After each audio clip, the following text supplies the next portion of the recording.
Hi friends, கன்சிஸ்டன்சியாக business பண்ணுறதுக்கு easy tips. Network மார்க்கெட்டிங்கில் குறிப்பாக fast and consistency தான் சக்ஸஸ் ஃபார்முலாவே. எந்த பிஸ்னஸாக இருந்தாலும் அந்த கன்சிஸ்டன்சிங்கிறது ரொம்ப முக்கியம். கன்சிஸ்டன்சினா என்ன?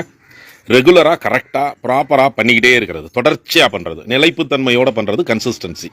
டெய்லி இத்தனை மணிக்கு ப்ரஷ் பண்ணுறது, டெய்லி குளிச்சிடுறது, டெய்லி காஃபி இத்தனை மணிக்கெல்லாம் சாப்பிட்றது, இந்த மாதிரி நம்மளுடைய ஹேபிட்ஸ், அன்றாட பழக்க வழக்கங்களோட இந்த கன்சிஸ்டன்சிங்கிறது எந்த பிசினஸுக்குனாலும் ரொம்ப அவசியம். அதுல குறிப்பா நெட்வொர்க் மார்க்கெட்டிங்கை பொறுத்தளவுல ஃபாஸ்டும் கன்சிஸ்டன்சியும் தான் ரொம்ப முக்கியம். ஜெயிக்கிறதுக்குரிய ஃபார்முலாவே இதுதான் பாங்க. அப்ப அன்றாடம் நம்மளுடைய பழக்க வழக்கம் எதெல்லாம் இருக்குதோ அதே மாதிரி பிசினஸ் பண்றதையும் நம்மளுடைய பழக்க வழக்கமா மாத்திக்கிறணும். அட்டாமிக் ஹேபிட்ஸ் அப்படின்னு சொல்லி ஒரு புக்கில் கூட சொல்லியிருப்பாரு. சின்ன சின்ன விஷயங்கள், பேபி ஸ்டெப்ஸ் மாதிரி. நெட்வொர்க் மார்க்கெட்டிங்கை பொறுத்தளவுல டெய்லி அட்லீஸ்ட் ஒரு ப்ராஸ்பெக்டிங் பண்றது, ஒரு நபருக்கு பிளான் கொடுக்கறது, ஒரு 2 பேருக்கு சேல்ஸ் பண்றது, ப்ராடக்டை சேல் பண்றது, இப்படி ஒரு ஹேபிட்ஸ் இதெல்லாம் நான் டெய்லி பண்ணுவேன் அப்படின்னு முடிவெடுத்து பண்றப்போ கிடைக்கக்கூடிய சக்சஸ் பார்த்தீங்கன்னா, ரேஷியோ பார்த்தீங்கன்னா பல மடங்கு இருக்கும். இந்த கன்சிஸ்டன்சியா பண்றது அப்படிங்கிறத எல்லா இடத்துலையும் சொல்லுவாங்க. மணி கல்ச்சர், பெரிய பணக்காரங்களா மாறணும் அப்படின்னு சொன்னா அதுல இருக்கிற முதலீடு பண்றதும் கன்சிஸ்டன்சியா பண்ணணும் அப்படிம்பாங்க. எந்த ஒரு விஷயத்தையும் கன்சிஸ்டன்சியா பண்ணா அதுக்கு வலிமை அதிகம்.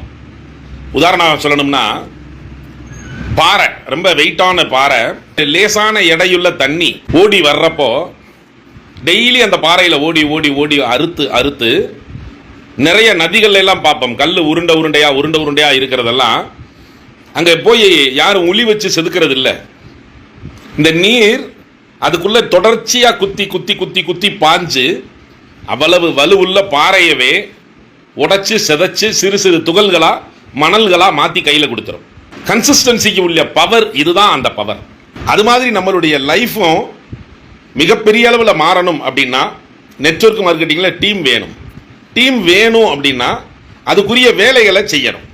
இந்த வேலை செய்கிற இடத்துல கொஞ்சம் வருமானம் வந்தால் ஒரு விதமான வேலை பார்க்கறது, ஆர்வத்தோட வேலை பார்க்கறது. கொஞ்சம் இன்கம் டல்லாக இருந்தால் ஆர்வத்தை குறைச்சிக்கிறது. அதை விட இன்னும் ஒரு படி மேலே போய் வருமானம் வந்துட்டு இருக்கிறப்பயே வீட்டில் ஒரு சில ப்ராப்ளம் இருந்தால் பிஸ்னஸில் உட்காந்துடுறது. இதெல்லாம் கன்சிஸ்டன்சி கிடையாது. இதெல்லாம் ஆட்டையில் சேர்த்துக்கிற மாட்டோம்.